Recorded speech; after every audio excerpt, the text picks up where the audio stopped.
Very excited. The Survivor is finally getting onto the big screen.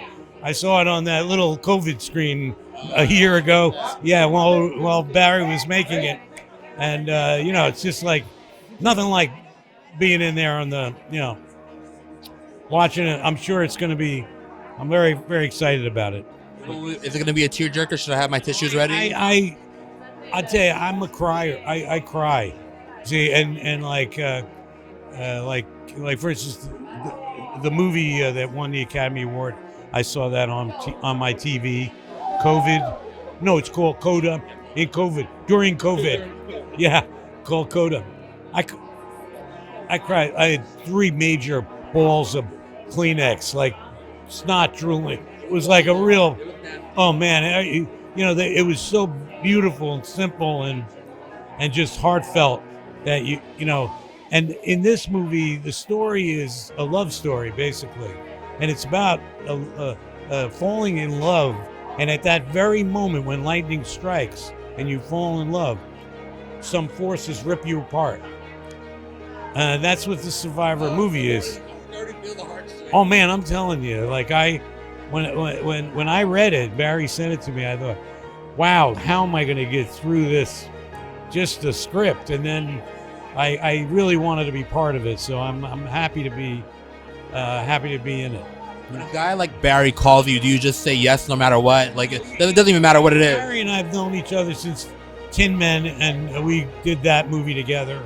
And we're good buddies. We're like we hang out any way to help each other. We don't often like to see you doing too much drama. You're always making us laugh every week. Almost every day.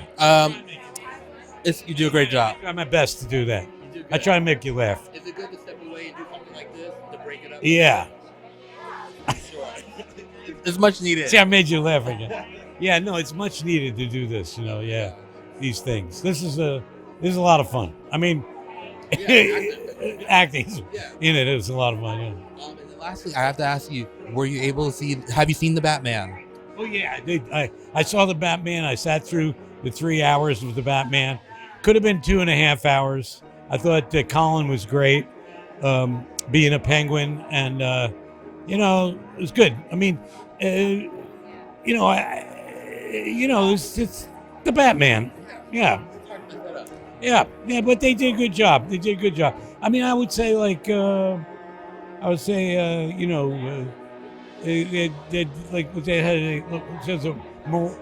Morano was the bad guy, and then there was Falcone, and then there was Toroni, and all they needed was tortellini, and like always, why are the Italians always a bad guy? Huh? Okay, well, anyway. Congratulations. Thank you. I appreciate it. Thanks, man. You're such an incredible talent and actor. Oh, thank you. At this point, what kind of title speaks to you when you're looking for a project to do? Like, what does it have to check off for you at this point? Well, I want to do something I haven't done before. I want to do something that's going to change, hopefully, the world, or at least something that improves the world. For the most part, like Encanto to me was that. Here we had an all Latin cast representing all our diversity in Latin community, and it was important. And now this one, The Survivor, to me is such an important film. I was so honored to be a part of it, to remind the world of the horrors that happened during the Holocaust, so that it doesn't repeat. You know what I mean? And you have such an amazing director in Barry. Talk a little bit about that collaboration and what was that like? Well, Barry, I've always been a big fan of Barry, from Diner to Rain Man. I mean, the man has done such great work, and it was such a pleasure to work with him. I mean, he brings out the best in you. He's got that gift, He's legendary. And then going forward, like, this is such a difficult story. What do you hope people take away after they watch the film? Well, I mean, you're reminded of the incredible power of survival. I mean, human survival is such a great instinct, and how this one person in one of the worst circumstances can figure out how to survive is incredible. And it just reminds us of that, Congratulations tonight. Really appreciate it. My pleasure. Thank you. Congratulations tonight. I'm sure, we have so many audiences I'm sure are ready to see this film. Tell me, as a director, what was the most difficult part about putting the story together and putting the pieces together of this film? The most difficult part? Gee, I mean, it's the nature of, I think, trying to find a way to be as authentic as you can so that you're not kind of pandering and trying to do melodrama and whatever, that you want to be as honest as you can emotionally and in all facets of trying to make this film. When the story came to you, how did the story come to you? What made you do this project? You could sign up and do anything as you're such an accomplished director. What made you want to do this one? I got the screenplay, and just to tell you in a short version of it, I got the screenplay, and I immediately thought about as a kid when I was about 5 years old, late 40s, and I lived with my parents and my grandparents, and this man showed up at the door, and it turned out to be my grandmother's brother. And I didn't know she had a brother. She's never talked about having a brother. And he stayed with us for several weeks, and they put him up in my bedroom on the other side of the room.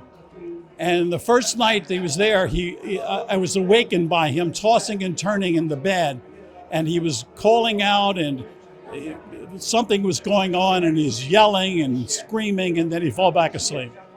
And for the 2 weeks he was with us, that's what he did every night. And I never understood what happened. And then ultimately he moved. He moved to New Jersey. And when I was around 16, I'm talking to my mother about something. She said, well, you know, Simca, that was his name. When he was in the concentration camp, I said he was in a concentration camp. And then I went, oh my God, that's when he was tossing and turning, he's reliving something. There are these nightmares, the horrors. And then suddenly it made sense. So when I connected it to the screenplay, and I'm going, oh, well now, and I'm thinking about it, well now we're talking about post-traumatic stress disorder. It's not like, well, you're in the concentration camp and you're free and now everything's fine. It's not that easy. And he was haunted by it throughout his life. And then I began with the screenplay, and then I ultimately looked at stuff and all of these various stories and people, post-traumatic stress, and I'm thinking about soldiers, that post-traumatic stress disorder and all of that. And then you went, well, this is an interesting story to tell. A man who survived the camp, but then he ultimately has to live a life and try to be able to embrace the life rather than just being haunted by the past. And I thought, well, that's an interesting emotional journey to go through. I can only imagine. You have some great heavy hitters here with Ben and John. What is it like working with those two? Did they teach you anything? I'm sure you've got to work with so many amazing people at this point, but always something to learn. No, I mean, they're great to work with because, you have to be able to be open enough to try things and experiment and see where it takes you. And so they're both very adept at saying, all right, let's try it. Let's see what happens. So I think that adds to the piece and behavior as well, so that you can find new moments that emerge. And then finally, what do you hope people take away tonight? What's the message you think, the most important message you'd like people to take away? I hate to talk about what I hope that they take away because it always sounds too pretentious to me. There's a message of some kind of hope or At the end of the day, knowledge. in a sense, yes, that there is hope, and ultimately to feel somehow that you're able to, for whomever we may be, to be able to get past that, to find some kind of contentment. And I think that's the journey of Harry Haft, is finally to embrace the time that he's living in. We'll see what happens. We'll see what happens tonight. Yes, well, thank you very much. Thank you. Okay. How did you come to this project? I found the script 5 years ago. It was kind of a script that was, it was a blacklisted script in Hollywood. It was running around, and I read the script, and actually my wife gave it to me. She's a producer too. And I said, I got to make this movie. I chased down the writer. I had coffee with her, and I said, please let me make this film. Now, it was a very personal story to me because my grandmother had perished in Auschwitz, and my father was a survivor of the Holocaust. He had me very old. And so I wanted to tell this story, and I wanted to tell the story specifically about someone that had to kind of do the unthinkable in order to survive.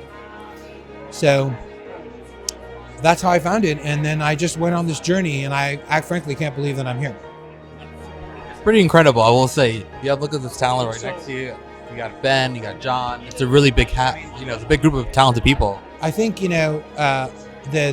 the job of a producer is pretty undefinable. I always say the producer does everything, but it was very easy because I had this incredible story and this incredible script. I had passion for it, and I feel like people just came to me. So Barry Levinson calls up and says, hey, I read your script. I'd like to have lunch. For me, that's one of the greatest moments in my life. I've seen every Barry Levinson movie ever made and grew up, idolizing him as a director. And now we're sitting down having lunch and we're talking about how we're going to make this film. So it started with Barry, and then after that, Ben came along, and we just filled out a beautiful cast, and were able to really be in service of the story of Harry Haft. Can you tell me a little bit of like the set was like, and working with Barry and working with John and Ben, and what was that vibe like? Ben Foster is by far, he's probably one of the top 5 best actors in the world. He is the most committed actor you've ever seen. You've seen the transformation, or maybe you haven't yet, but you will see the transformation that he went through in this film. His commitment to in service of the story of Harry and everything that Harry went through was unparalleled as an actor. I've never seen an actor prepare this way. I've never seen an actor commit this way. And I was frankly just honored to be there, helping him the best I could and watching him along the journey. Barry Levinson, just when you think he can't make another great film, here he is with another great film. And by the way, completely like nothing you've ever seen him done before. And here he is doing something brilliant again. He's just so inventive and so creative. And watching Barry work, frankly, was such a joy for me because, Barry would come on the set in his way, and you realize you're in the presence of a jazz artist. He's making it up, but he knows he's forgotten more than you will ever know. He is a true master of the craft. He knows everything about cinema. He knows everything about the script. And he just comes in and he does his magic, and the magic is on the screen, and there would be no Survivor if it was not for Barry Levinson. Congratulations tonight. I can't wait for everyone else to see this project. Hope you guys have a great night. Thank you very much. It's really a pleasure. I have to say that Barry Levinson really told my father's story well, because there were 2 camps in Auschwitz. One did actual boxing. They had boxing matches. But my father was at a sub-camp called Jaworzno, which was a working coal mine where they sent all their strongest prisoners. And he was involved in what they called finish fights, the last man standing. It was more like MMA that we know today than boxing. And if the loser was shot or put on the next transport to Auschwitz. So they were gladiator type fights, just like dog fighting, with a very sadistic purpose to it. My father was in that camp for 4 or 5 months. He fought 4 people every Sunday, and a contemporary newspaper article says that he had 75 finish fights in the camps. So when he was inducted into the National Jewish Sports Hall of Fame in New York, he was asked by a boxing writer if he had any regrets. And he put up his hands and he said, "My regrets are the lives that passed through my hands." So he lived with this remorse and guilt all his life. He had nightmares. He was a violent person at the drop of a hat. As a child, I was beaten, not understanding why. My mother would always make an excuse that it was because of his background. My sisters and brother suffered psychological abuse. They escaped. Trickle effect of PTSD, of trauma. Well, hopefully, I think tonight people will get some healing. I think when they see this, people who can relate to the story, and it's no easy feat. So congratulations tonight. Yeah, thank you. What kind of memory you hope to see tonight on the screen? Well, I've already seen the film, and Harry was a real character. Growing up, with Harry, the movie played him in a really kind manner. Everybody thinks that from the film and from the movie how Harry behaved and how Harry acted, but the reality was much tougher. Living with Harry and growing up with Harry, life was different. Sure. Well, I can't wait till we see your father in his full glory tonight. Congratulations on everything. Yeah, thank you very much. Appreciate it. Thank you. Iconic friend. Okay, don't get excited. It's a serious movie. Well, it is. But it's, I think, going to be about hope and survival and going on with having a life beyond the atrocities. Bad things happen to good people. And I love Barry Levinson movies, so I'm sure it's going to be amazing. And Danny DeVito is my neighbor, and I'm very happy to support him here tonight as well. When do we see you next on the screen? I have to ask. Well, I'm the president of SAG-AFTRA right now, which takes up a great deal of my time. I know you were really busy during award season. Yes, as well as Kansas Schmanza. But we're taking meetings on yet another possible television sitcom. So there's that. I'm supposed to be shooting a movie the end of June. And we're advancing on The Nanny the Musical for Broadway.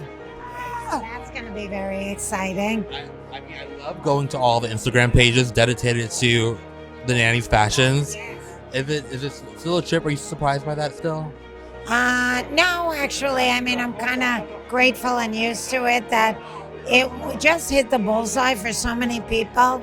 And I support all of the people on social media that are just so in love with the show, and I love them for it. And so, yeah, it's a beautiful thing. There was just a big fashion exhibition in Lille, France, at a television convention, and I think that's going to be brought to the United States. And then there's talk about doing a Fran Drescher exhibition at the Hollywood Museum. So we'll definitely have a whole room for The Nanny, of course. I can't wait to see it all. Congratulations. Yeah, thank you. My